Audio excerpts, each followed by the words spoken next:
સાંપ્રત પ્રશ્નની આપણે ચર્ચા કરીએ।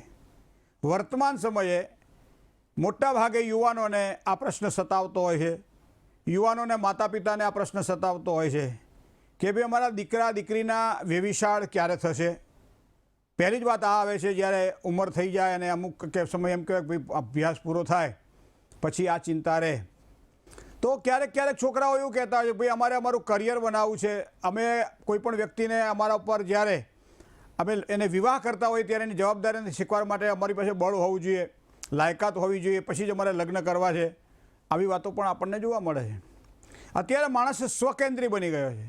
એ પરિવારની વાત હોય અને તો એમ હોય કે બાપા કમાય છે, એ મોટો ભાઈ કમાય છે તો આપણે એટલી બધું ટેન્શન લેવાની જરૂર નથી, પણ લગ્ન પછી પણ ભાગ્યોદય થઈ શકે છે।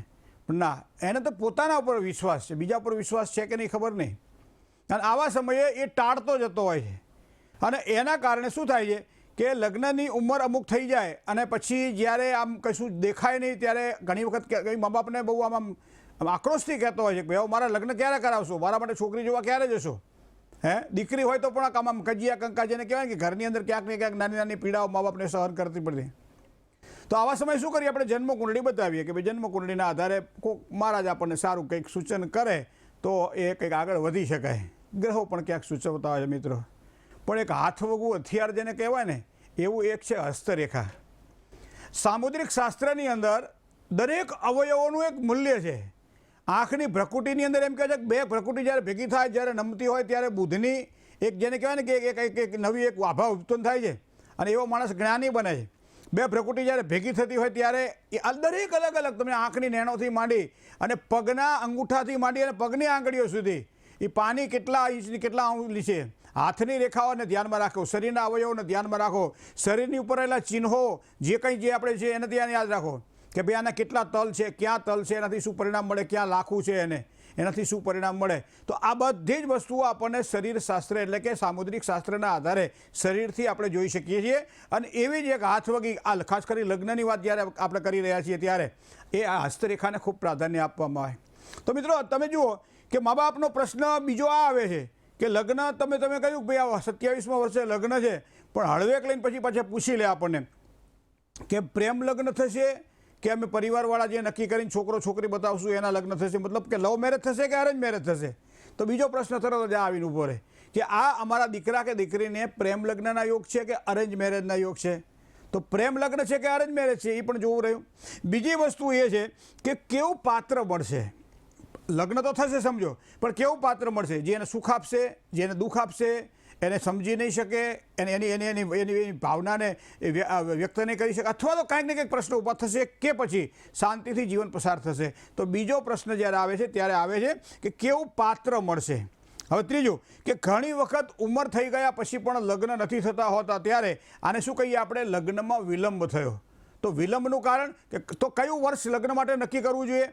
તો પહેલાંના જમાનાની અંદર એમ કહેવાતું હતું કે 18 વર્ષથી માંડી અને 21 વર્ષ સુધીનો દીકરી હોય અને 21 વર્ષથી માંડી 24 વર્ષ સુધીનો દીકરો હોય તો એના લગ્ન થઈ જવા જોઈએ।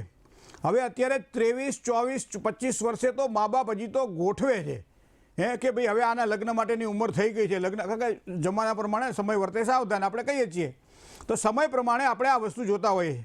તો મિત્રો આ પ્રમાણે જ આપણે જોઈએ તો પછી એમાંય જો ઉંમર થઈ જાય વધારે, એક નાનકડો કોઈ પણ છોડ હોય એને તમે તમારા આંગણામાં વાવી દો, પછી એ દિવસે દિવસે મોટો થતો જાય ને પછી એ ગમે ત્યાં વળતો જાય। તમે જોજો તમે આ જે શાસ્ત્રને તમે જુઓ, એ છોડ ગમે ત્યાં વળતો જાય, વળે ને પછી એક સમયે એનું થડ બંધાઈ જાય અને થડ બંધાય પછી એ ઝાડ બની અને તમારા આંગણામાં કે તમારા બગીચામાં કે તમારી કોઈ પણ જગ્યાએ જ્યાં વાવેલું છે ત્યાં સ્થિર થઈ જાય, થડ બંધાઈ જાય।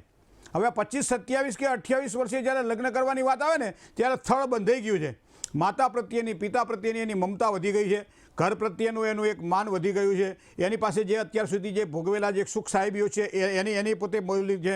હવે એવું પાત્ર જો સામે ના મળે કે જે અહીંયા પ્રાપ્ત થયું છે તો એ લગ્ન યોગની અંદર એ હા પાડે કે ના પાડે, અથવા તો ક્યાંક પ્રશ્નો ઊભા થાય જેના કારણે લગ્ન યોગમાં વિલંબ થાય।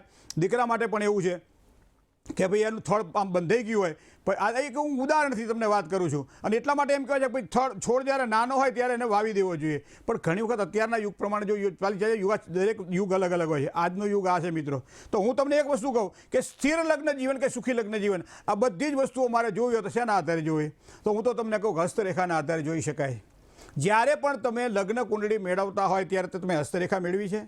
નથી મેળવી, ખાલી ગુણાંક મેળવી લીધા ને, મંગળ રાહુ કે શેક ને મેળવી. આટલો મોટો જ્યારે નિર્ણય લેવાનો હોય અને એક ગોર બાપાભાઈ આ બે વસ્તુને ધ્યાનમાં રાખવાનું કે જો ગોર બાપા રાશિ મેળવશે કે નહીં, સંતાન પ્રાપ્તિ છે કે નહીં, આ બધું એના જીવનની અંદર એ કહેવાય ને કે કેવા કેવા પ્રકારના સુખ દુઃખના એના સાથે ભોગવવાના રહેશે, એને કયા કયા પ્રકારના એના જીવનની અંદર ક્લેશ ઉત્પન્ન થશે, એના જીવનમાં પ્રેમ ક્યારે પાંગરશે, એના જીવનમાં એકબીજાને મેળાપીપણું ક્યારે થશે, એકબીજાને સમજતા ક્યારે થશે, આ બધું તમે તમારા હસ્તરેખાના આધારે જોઈ શકો છો.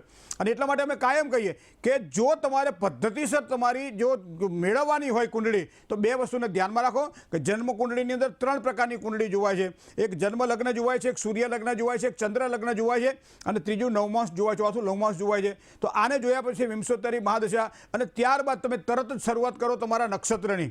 27 નક્ષત્રનું આખું એક કાલચક્રનું પુરુષનું એક શરીર છે અને એની અંદર દૂષિત નક્ષત્ર કુંડળીમાં હોય અમુક સમયે અમુક જણને અમુક પ્રકારના રોગ થાય અને અમુક પ્રકાર એવા રોગ થાય કે માણસ બેમાંથી એક થઈ જાય, બરાબર ને, એક નીકળી જાય. શું કામ કે રોગ જ એવો છે. તો આ કયા કયા પ્રકારના રોગ છે અથવા તો ભવિષ્યમાં કયા કયા પ્રકારના રોગ થવાની સંભાવનાઓ છે જેને આપણે અટકાવી શકાય છે. કે કુંડળીની અંદર એવું કહેવાય છે કે તમે તમારા પ્રબળ આત્મવિશ્વાસ દ્વારા કોઈ પણ વસ્તુને સારી રીતે કરી શકો છો. તો એના માટે આખું કાલચક્રનું આખું જે પુરુષનું અંગ છે એની અંદર અવયવોની અંદર 27 નક્ષત્રની અંદર દૂષિત નક્ષત્ર જે હોય એ નક્ષત્રમાં એને લગતી પીડા હોય, પગને લગતી પીડા હોય, પેટને લગતી પીડા હોય, ગાયનેકને લગતી પીડા હોય, હૃદયને લગતી પીડા હોય, મગજને લગતી પીડા હોય. ઘણા વ્યક્તિઓ વારંવાર ફ્રસ્ટ્રેશનમાં આવી જાય, વારંવાર ક્રોધ કરે, તો એનો મતલબ કે ક્યાંક મંગળના ભાગની અંદર ઉપરના અશ્વિની ભરણી અને કર્તિકા નક્ષત્રમાં ક્યાંક ને ક્યાંક એવા દોષ છે કે જેના કારણે ખરાબ ગ્રહો એ નક્ષત્રમાં પડ્યા છે. હવે એ વાત બીજી વાત તમને કહું હસ્તરેખાના આધારે. હસ્તરેખામાં તમારો જે હાથ છે ને એ હાથની અંદર તમે જોઈ લો. હાથની અંદર તમે જ્યારે જોતા હોય ત્યારે તમારે જોવાનું રહેશે કે તમારી હસ્તરેખાની અંદર તમારી પાસે લવ મેરેજના યોગ છે કે અરેન્જ મેરેજના યોગ છે. હસ્તરેખાના આધારે જોઈ શકાય છે. મિત્રો એક વસ્તુ ધ્યાનમાં રાખો, તો આ તમારા લગ્નની રેખા આવી ક્યાં, વિવાહની રેખા આવી ક્યાં, પહેલાં તો એ જોવું પડશે ને.